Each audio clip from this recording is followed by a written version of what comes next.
Krishna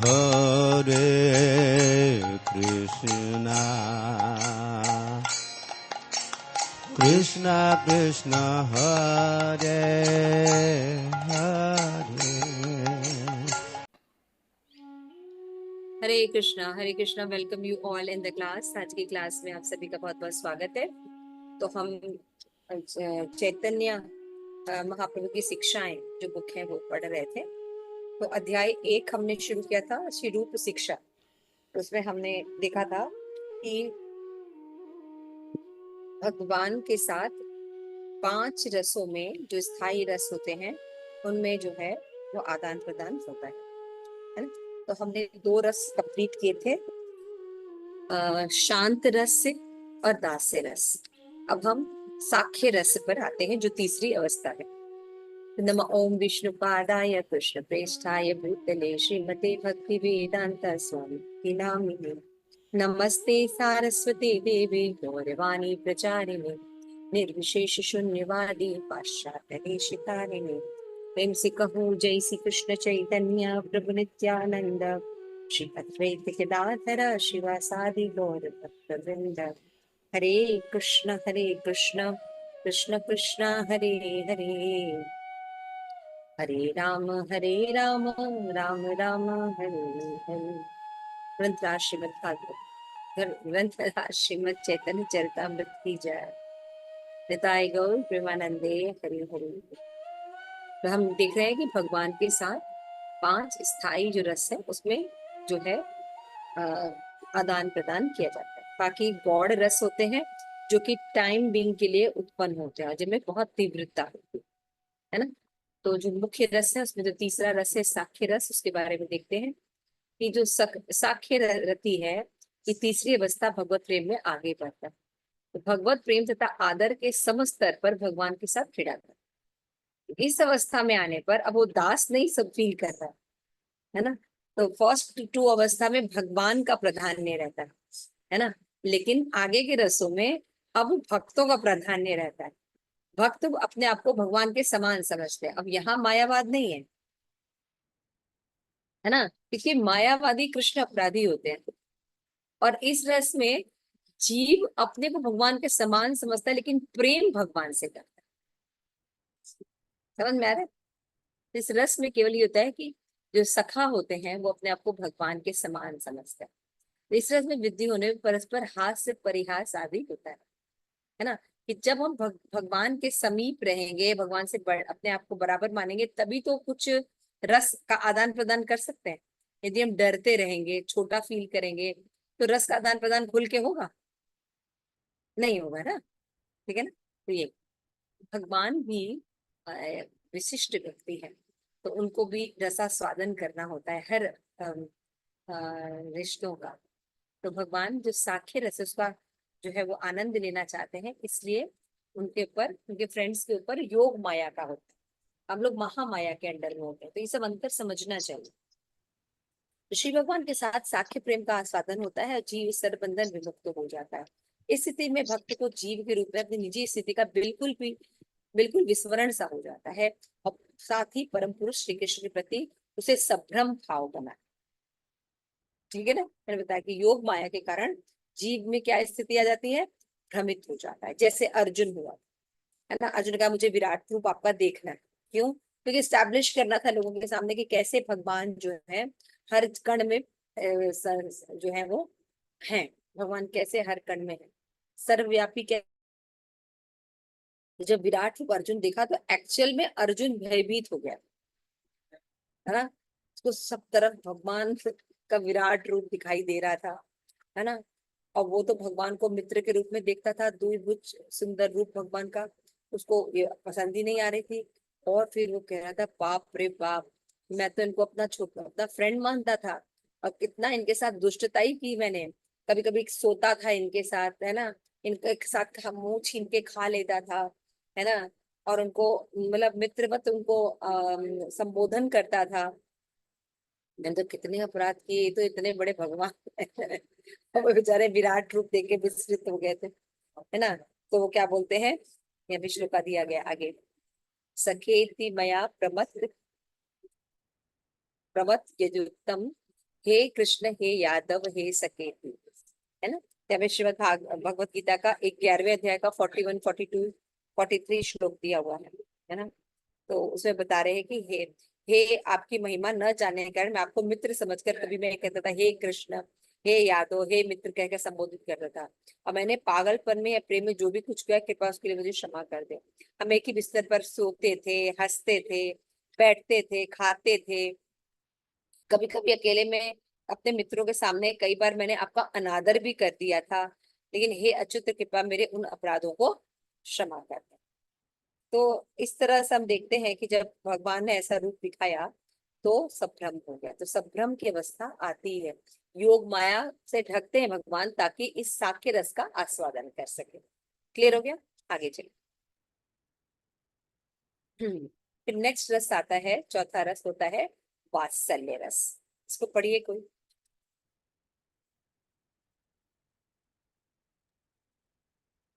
हाँ, तो इसमें साक्ष्य वात्सल्य रस में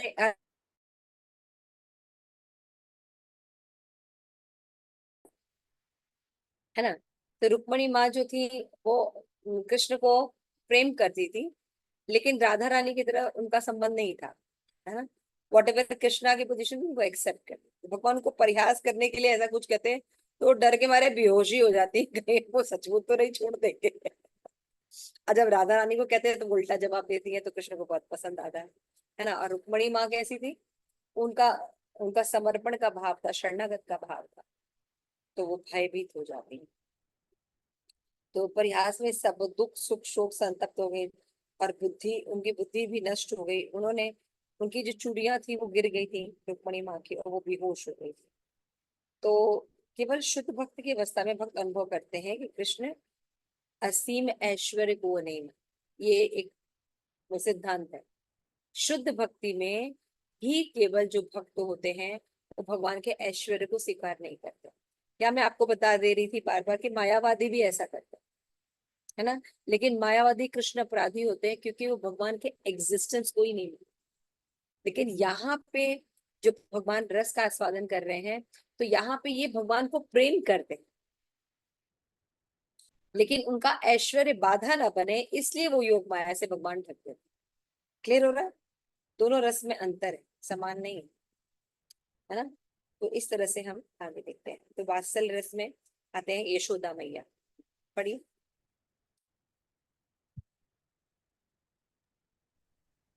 वात्सल्य रति नामक चौथी श्रेणी में प्रदर्शित सख्य राग वात्सल्य राग के रूप में परिवर्तित हो जाता है। उस समय जीव भगवान श्री कृष्ण में पुत्र भाव रखता है।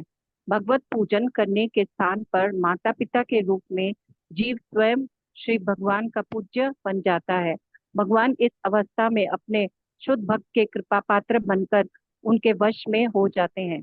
इस श्रेणी के भक्त वह उच्च स्थिति प्राप्त कर लेते हैं जिसमें वे भगवान का आलिंगन एवं ललाट चुंबन कर सकते हैं। इसमें भी देखिए वात्सल्य रस में भगवान क्या करते हैं, इसमें भी योग माया रहता है भक्तों के ऊपर।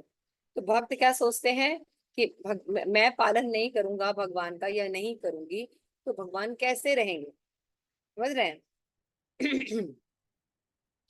तो माता यशोदा कृष्ण के मुख के भीतर ब्रह्मांड को देखती हैं, क्षण भर के लिए तो बहुत आश्चर्यचकित हो जाती हैं। फिर वो सोचती कि अरे कोई ऐसे ही अला बला आ गई होगी मेरे लाला के अंदर, ऐसे ही मैंने कुछ देख लिया होगा। तो बड़े बड़े दार्शनिक जो ब्रह्मांड का विश्लेषण अध्ययन करते हैं उसको पुरुष के रूप में पूजते हैं, बड़े बड़े योगी सर्वव्यापक परमात्मा के रूप में, भक्त पूर्ण पुरुषोत्तम के रूप में भगवान की पूजा करते हैं। फिर भी माता यशोदा उन्हें पुत्र के रूप में, है ना, श्रीमद् भागवत में कहता है। यद्यपि कृष्ण इंद्रिय अनुभूति से परे हैं, मनुष्यों के लिए अप्रकट है, किंतु वो भौतिक शरीरधारी मनुष्य का वेश धारण करते हैं। इस तरह माता यशोदा उन्हें अपना पुत्र मानती हैं, ओखल बंधन लीला होती है, और वो सामान्य बालक की तरह उनसे ट्रीट करती है ना। ताकि भगवान ये योग माया को डालते हैं ताकि वो वात्सल्य रस का आस्वादन कर सके। क्लियर है? आगे।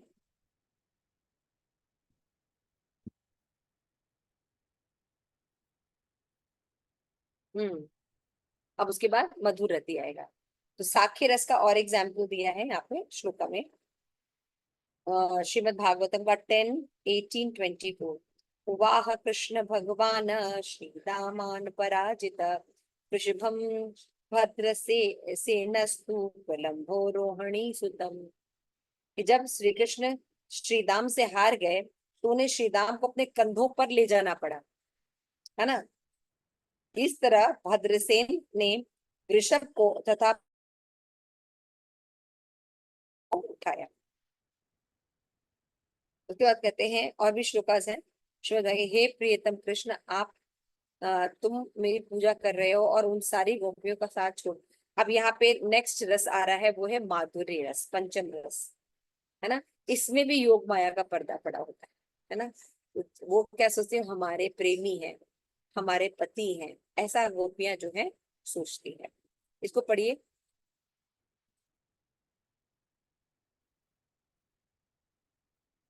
मधुर रति नामक पंचम श्रेणी में प्रियतमा और प्रेमी में माधुर्य रति का वास्तविक परस्पर अलौकिक आस्वादन हुआ करता है। श्री कृष्ण एवं व्रज रमणियों को एक दूसरे को देखना जिससे इस श्रेणी की रति थी, क्योंकि इसमें परस्पर प्रेम में दृष्टिपात, नेत्र चांचल्य, मधुर संभाषण, आकर्षण, हास्य आदि होते हैं। तो सभी रसों में, पांचों रसों में जो माधुर्य रस है टॉप मोस्ट रस होता है, क्योंकि इसमें जो भगवान के प्रति आकर्षण होता है वो बहुत तीव्र गति से होता है ना। और इनका एग्जाम्पल है गोपियां। श्रीमद् भागवतम के 10:30, 36 और 38 श्लोका में बताया गया है कि हे प्रीतम कृष्ण, तुम मेरी पूजा कर रहे हो और इन सारी गोपियों को छोड़ रहे हो। वे आपके साथ आनंद भोगना चाहती थी। ऐसा सोचती श्रीमती राधा रानी ने अपने आप को कृष्ण की सर्वाधिक प्रिय गोपी मान लिया। उन्हें गर्व हो गया और कृष्ण के साथ उन्होंने रासलीला छोड़ दी। उन्होंने गहरे वन में कहा, हे कृष्ण, अब मैं और अधिक नहीं चल सकती, आप जहां चाहो मुझे ले चलो। जब श्रीमती राधा रानी ने इस प्रकार से कृष्ण से याचना की तो कृष्ण ने कहा, तुम मेरे कंधे पर चढ़ जाओ। और जो ही श्रीमती राधा रानी चढ़ने लगी वो अदृश्य हो गए। रासलीला से भगवान अदृश्य हो गए थे।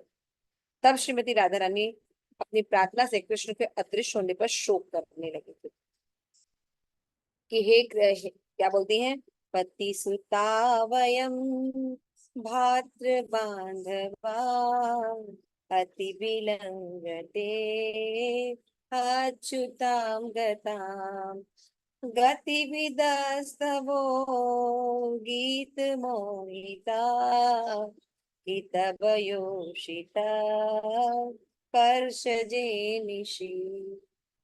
तो हम सब जानते हैं कि ये कौन सा गीत है। गोपी गीत। गोपी गीत जो 10वें अध्याय में है और ये गाते हैं हम लोग कार्तिक मास में। तब फिर गोपियां कहती हैं, तो कल किसी ने प्रश्न पूछा था कि मतलब अगर हम लोग विवाह करते हैं तो अपने पति को अनुगमन करने पर क्या हमें गति प्राप्त होगी। क्या बताया गया कि उन्होंने अपने पतियों को छोड़ दिया था, गोपियों ने, है ना। मीराबाई ने भी अपने पति को छोड़ दिया। हे कृष्ण, अपने पति, पुत्र, परिवार, भाई, मित्रों के आदेश की अवहेलना करके उनका साथ छोड़ के आपके पास आए, है ना। समझ में आना चाहिए। बहुत से लोग कहते हैं ना माता पिता ही भगवान है। नहीं, माता पिता भगवान के अंश है, लेकिन माता पिता भगवान नहीं है। उसी तरह पति भगवान का अंश है, भगवान नहीं है। ये अंतर भी समझना, समझ में आ रहा है। तो यहाँ पे क्या बताया गया है, गोपियां कहती है कि हमने अपने पति को, भाइयों को, परिवार को, सबको छोड़कर आपके पास आ गई और आपके इच्छा के सब कुछ जानते हैं और आपकी संगति, आपकी बांसुरी से आकर्षित होकर हम यहाँ जंगल में आ गए हैं और आपने हमें ठग लिया। भला ऐसा कौन ठग होगा जो रात्रि के अंधकार में हम जैसी तरुणों के बुलाकर फिर हमें त्याग देता है। है ना। तो इस तरह से हमें समझना चाहिए कि भगवान की पोजीशन अचिंत भेदाभेद तक है। ठीक है। तो ये सब जो मधुर रस है ये काफी उत्तम रस है। तो चैतन्य महाप्रभु ने देखिए इनका उजागर किया इन रसों के बारे में, है ना। फिर बोलते हैं, जब कोई कृष्ण के चरणों में पूरी तरह लग जाता है तब उसे क्षमता अवस्था प्राप्त होती है। क्षमता शब्द शम से निकला, अतः शांत रस का अर्थ होता है भगवान कृष्ण के चरणों में पूरी तरह लगे रहना। यह साक्षात पूर्ण पुरुषोत्तम भगवान के मुख से निकला निर्णय है। यह अवस्था आत्म साक्षात्कार कहलाती है। तो पहली अवस्था क्या होती है? शांत रस। उसके बारे में आगे दिया गया, आगे पढ़िए। हाँ, तो इन हमने पांच प्रधान हाँ, पढ़िए पढ़िए पढ़िए। इन पांच प्रधान रसों के अतिरिक्त हास्य, अद्भुत, वार, करुण, रौद्र, भयानक तथा विभ्रस्त नामक 7 उपाधान उप प्रधान रस है। उदाहरणार्थ श्री भीष्म का भगवान श्री कृष्ण के साथ योद्धा रूप में वीर रस का संबंध हिरण्यकशिपु को भयानक तथा वीरभद्र रस का अनुभव हुआ। शुद्ध भक्तों के हृदय में 5 प्रधान रस सदा विद्यमान रहते हैं। इन्हें अधिक आस्वाद्य बनाने के लिए 7 उप प्रधान रसों का भी समय समय पर उदय विलय होता रहता है। प्रधान रसों को परिपुष्ट करके वे शांत हो जाते हैं। हाँ, अब यहाँ पे जैसे रुक जाइए। तो हम यहाँ पे देख रहे थे कि हमने शुरुआत की थी शांत, दास्य, साख्य, वात्सल्य और माधुर्य। तो मैंने थोड़ा सा शांत रस और दास के रस के बारे में बहुत कम बताया था। तो हम थोड़ा सा शांत और दास रस को समझ लेते हैं, क्योंकि जनरली हम सांख्य और दास रस को ज्यादा जानते नहीं हैं, है ना? ऐसा है ना? तो हम थोड़ा सा पढ़ देते हैं। तो यहाँ पे बताया गया है कि भक्ति रसामृत सिंधु में भगवान ने जो चैतन्य महा शिक्षा रूप गोस्वामी को शिक्षा दी थी, तो भक्ति रसामृत सिंधु में बताया है कि शांत रस में क्या क्या होता है ना? तो उसमें बताते हैं कि जब कोई कृष्ण के चरण कमलों में पूरी तरह लगा हो, तब उसे क्षमता अवस्था प्राप्त होती है। क्षमता अवस्था मतलब ये तटस्थ अवस्था, है ना, जड़ अवस्था, लेकिन भगवान में डूबी हुई। तो भगवान कृष्ण के चरणों में पूरी तरह लगे रहते हैं। ये साक्षात पूर्ण पुरुषोत्तम भगवान के मुख से निकला निर्णय है ना? ये आत्म साक्षात्कार की पहली अवस्था होती है, समझ रहे? पूर्ण पुरुषोत्तम भगवान के वचन है कि जब किसी की बुद्धि मेरे चरणों में पूरी तरह संलग्न रहती है, किंतु वो व्यक्ति किसी तरह की व्यवहारिक सेवा नहीं करता। शांत रस में कहता है मतलब इतना भगवान के प्रति आकर्षित हो जाता है कि वो तटस्थ अवस्था में रहता है, वो सक्रिय नहीं रहता, तटस्थ रहता है। इसी को शांत अवस्था कहते हैं, शम, है ना? शांत शांत गति के बिना कृष्ण के प्रति अनुरक्ति प्राप्त कर पाना अत्यंत कठिन है। शम या शांत रस शब्द इसका सूचक है कि मनुष्य कृष्ण के चरणों के प्रति अनुरक्त देखिए, ये 5 रस जो होते हैं ये शुद्ध रस है। यहाँ पे शुद्ध भक्ति के द्वारा ही पहुंचा जाता है, चाहे शांत रस भी क्यों ना हो। जैसे भगवान की बांसुरी, लकुटी, है ना, वृक्ष, गाय, ये सब शांत रस में है। ये बहुत इंटरेक्शन नहीं करते हैं, समझ रहे हैं? लेकिन ये अवस्था भी शुद्ध भक्ति की अवस्था है। ये भगवान से बहुत अनुरक्त रहता है। तो भगवान कृष्ण चरण पर दम का अर्थ है इंद्रियों को वश में करना और भगवान की सेवा में तनिक विचलित होना। दुख का सहना, प्रतीक्षा और धृति का अर्थ है जीव या उपस्थ को वश में रखना। अब यहाँ पे देखिए बताया गया है कि कृष्ण बिना तृष्णा त्याग तारे कार्य माने एतेव शांत कृष्ण भक्त एई जाने। 2:14 19वें अध्याय में। जो शांत रस को प्राप्त होता है उसका कार्य है कि इन उन इच्छाओं का परित्याग करे जो कृष्ण से संबंधित नहीं है। केवल कृष्ण भक्त ही इस पद को प्राप्त कर सकता है। इस तरह वह शांत भक्त कहलाता है। जब भक्त शांत रस की भूमिका पर अवस्थित होता है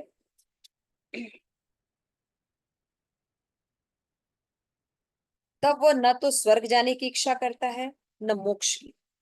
ये तो कर्म तथा ज्ञान के फल है। भक्त इन्हें नरक के समान समझता है। देख रहे हैं, शुद्ध भक्ति का लक्षण है।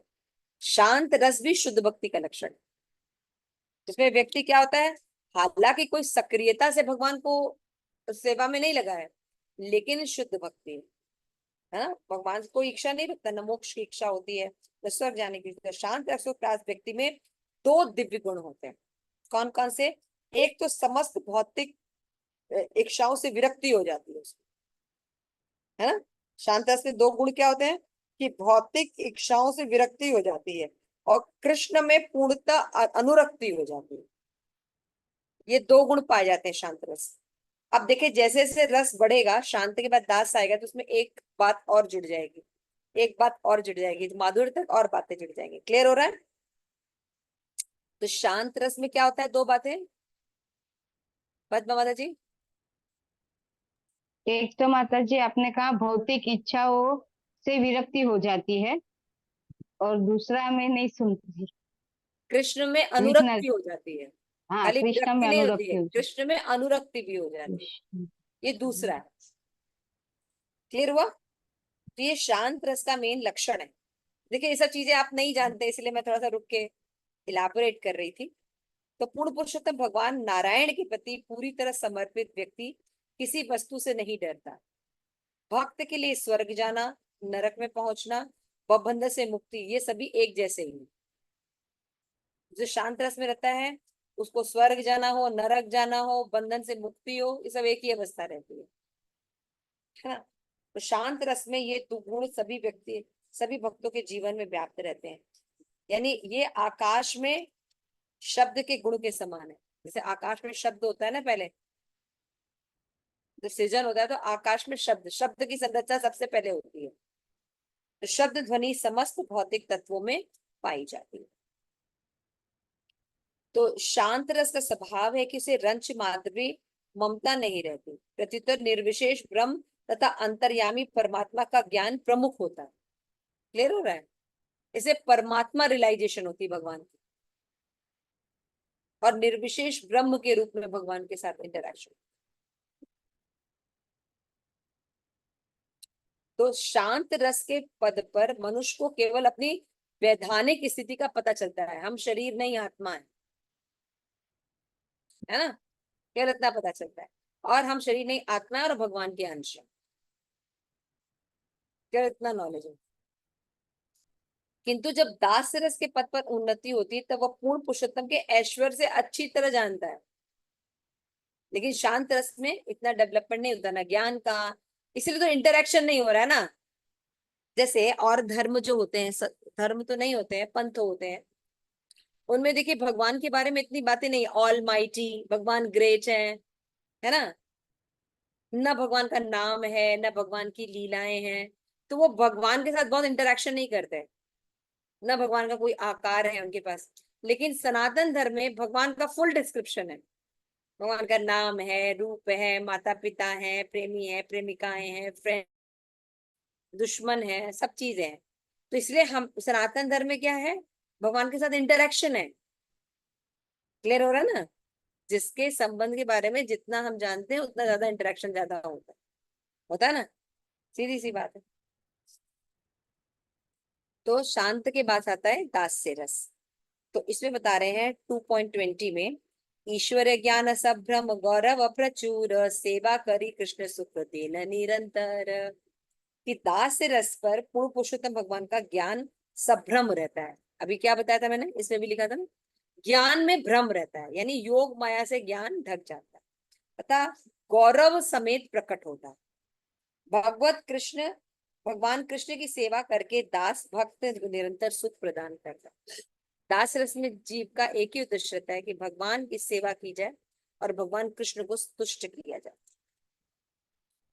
शांत रस के गुण दास रस में भी पाए जाते हैं। देखिए ये ध्यान रखिएगा, आध्यात्मिक जगत में जब हम नीचे से ऊपर की तरफ चलते हैं तो नीचे के प्राप्त गुणों को छोड़ा नहीं जाता, उसमें एडिशंस होते जाते है ना, उसमें एडिशंस होते जाते। उसी तरह शांत रस में दो गुण क्या थे, भौतिक जगत से विरक्ति और भगवान में अनुरक्ति। तो दास में ये दो गुण रहते हैं, लेकिन इसमें सेवा जुड़ जाती है। तीसरा तीसरा क्या जुड़ता है इनके साथ, सेवा जुड़ जाती है। यानी दास से रस में शांत रस तथा दास रस दोनों के गुण होते हैं। दास शांत भी होता है और दास के गुण तो होते ही हैं। तो साख्य रस पद में शांत रस के गुण तथा दास की सेवा दोनों के गुण विद्यमान रहते हैं।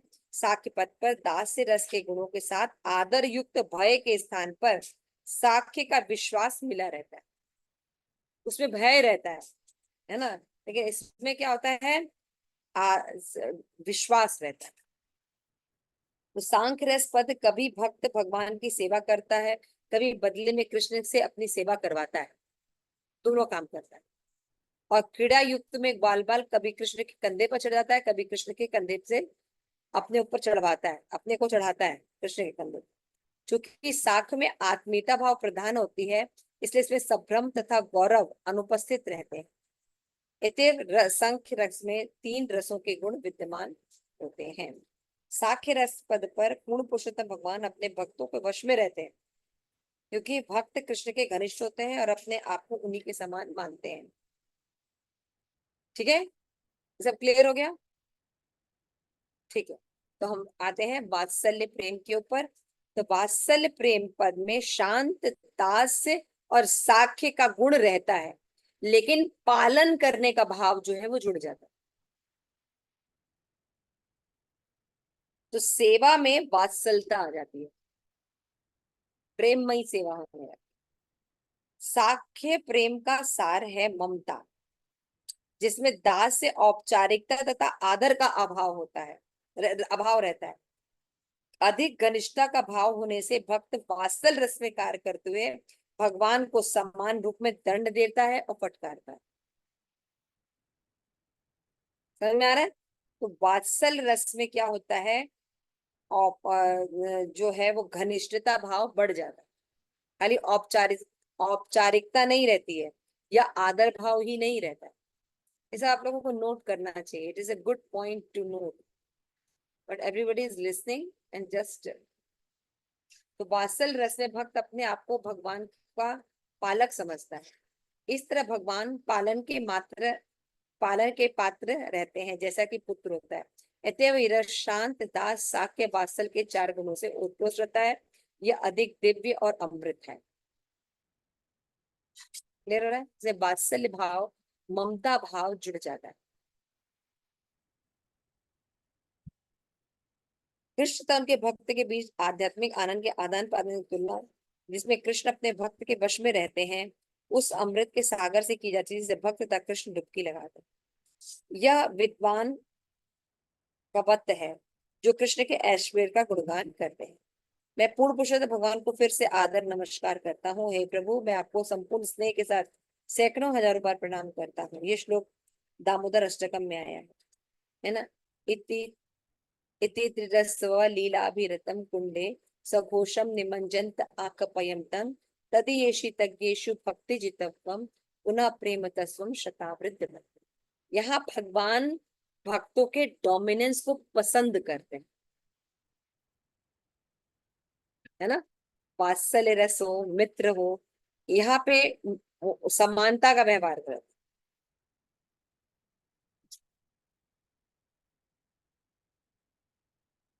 तो और फिर इसके बाद आता है माधुर्य रस। तो माधुर्य रस में कृष्ण के प्रति निष्ठा, उनकी सेवा, साख्य का असंकोच भाव, पालन की भावना, इन सब की घनिष्ठता में वृद्धि हो जाती है। जो पिछले रसों में रहता है, इसमें और घनिष्ठता आ जाती है। तो मधुर रस में भक्त भगवान की सेवा में अपना शरीर अर्पित कर देता है, माधुर्य रस। अतः इस रस में 5 रसों के दिव्य गुण उपस्थित रहते हैं। जैसे आकाश आदि तत्वों से सारे गुण एक के बाद एक विकसित होते हैं, क्रमिक विकास द्वारा सर्वप्रथम एक गुण उत्पन्न होता है, फिर 2, फिर 3, फिर 4 गुण विकसित होते रहते हैं। अंत में पृथ्वी में 5 गुण पाए जाते हैं। उसी तरह वात्सल्य रस में सभी रस पाए जाते हैं।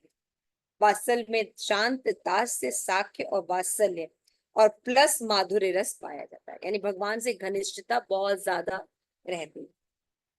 तब श्री चैतन्य महाप्रभु ने यह कहकर समाप्त किया कि मैंने भक्ति रसों का सामान्य सर्वेक्षण ही प्रस्तुत किया है। इसे किस तरह संबंधित किया जाए तथा विस्तारित कैसे के विषय में आप विचार कर सकते हैं। रूप गोस्वामी को वो बोल रहे हैं, जब कोई निरंतर कृष्ण का चिंतन करता है तो उसका प्रेम हृदय के भीतर प्रकट होता है। अनजान होते हुए भी कृष्ण की कृपा से मनुष्य दिव्य प्रेम के सागर के बहुत दूर वाले तट तक पहुंच सकता है। यह कहकर चैतन्य महाप्रभु ने रूप गोस्वामी का आलिंगन किया। तब महाप्रभु ने बनारस शहर जाने का निश्चय किया। तो यहाँ पे देख लीजिए, यहाँ पे लिखा है कि इस अवस्था को प्राप्त भक्त दिव्य प्रेममयी भली को संग दास्य रति अवस्था में भक्त भगवान के नित्य दास के रूप में रहता है। उसे ज्ञान रहता है कि भगवान ऐसे की कृपा पर आश्रित है, साथ ही वो राग का स्वाभाविक उदय प्रारंभ होता है। जैसे बड़े होने के पर पिता के उपकारों को समझना पुत्र में होता है, इसी स्थिति में माया के स्थान पर जीव श्याम सुंदर की सेवा करना चाहता। समझ में आ रहा है? तो हर रस ऊंचा है और एक एक भाव जो है वो जुड़ता जाता है। तो माधुर रस में सभी रस पाए जाते हैं। आगे चलिए,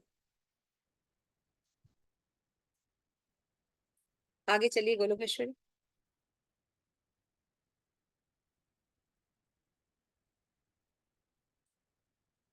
फिर ये पांचों रस के अलावा हमने पढ़ा था कि उप प्रधान रस भी होते हैं, हास्य, अद्भुत, बाज, करुण, रौद्र, भयानक, विभत्स, है ना। तो भीष्म का जो कृष्ण के साथ योद्धा के रूप में, हिरण्यकश्यप का भयानक है, विभत्स है। शुद्ध भक्त के हृदय में 5 प्रधान रस विद्यमान रहते हैं। इन्हें अधिक आस्वादन बनाने के लिए उप प्रधान रसों को समय समय पर उदय और विलय होता रहता है। ये 5 रस मुख्य रूप से शुद्ध भक्त में होते हैं, लेकिन 7 रस जो बाकी होते हैं वो भी आते जाते रहते हैं, जिससे कि रस का वर्धन और ज्यादा होता है। आगे चलो।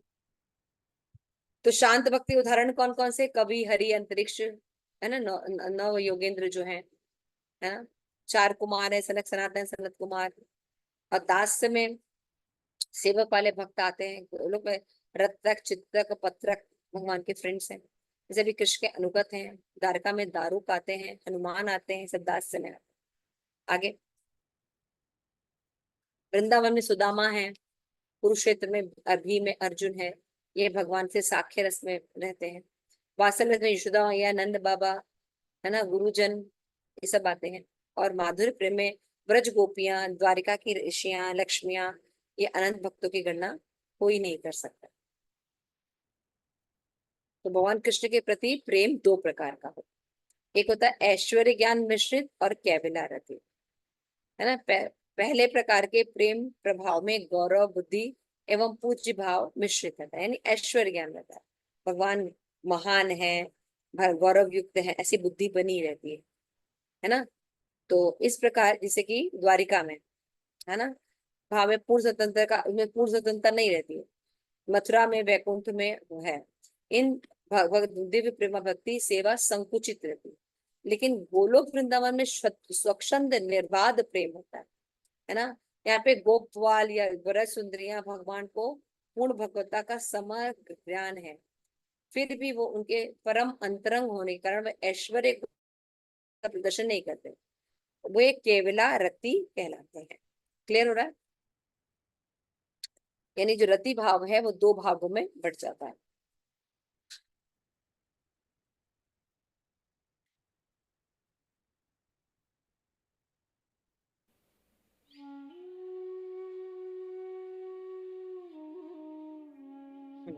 तो पहले के प्रेम में गौरव बुद्धि होती है, उसमें नहीं। ये तो हो गया माता जी।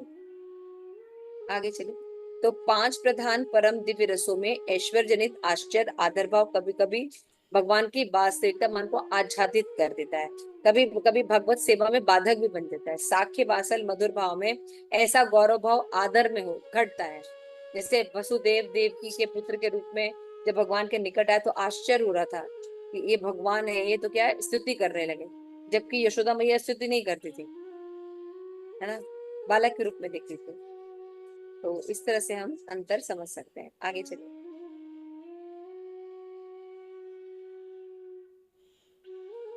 इस हमने बता दिया भी भक्ति रसामृत सिंधु नामक दिव्य ग्रंथ लिखने तथा 5 दिव्य रसों के तत्व वर्णन किए हैं। और फिर चैतन्य महाप्रभु के निर्देशन में जैसे जैसे उन्होंने बताया था, वैसे ही रूप गोस्वामी ने भक्ति रसामृत सिंधु में फिर भक्ति के पूरे सिंधु यानी सागर का वर्णन किया। तभी हम भक्ति को तत्वतः समझ सकते हैं। भक्ति क्या होती है, भक्ति के लक्षण क्या होते हैं, शुद्ध भक्ति क्या होती है ना, और शुद्ध भक्ति को किस तरह बढ़ाया जा सकता है, क्या क्या साधन है, सारे साधन, सब कुछ की जानकारी भक्ति रसामृत सिंधु में उन्होंने विस्तृत रूप से। तो यहाँ पे इन सभी रसों का पर्यावसन जो होता है वो माधुर्य रस में होता है ना। तो माधुर्य रस में सभी रस पाए जाते। क्लियर हो गया? तो ये रूप गोस्वामी को शिक्षा दी गई थी। श्री प्रभुपाद की जय। आप सभी गौर की जय। नित्यानंद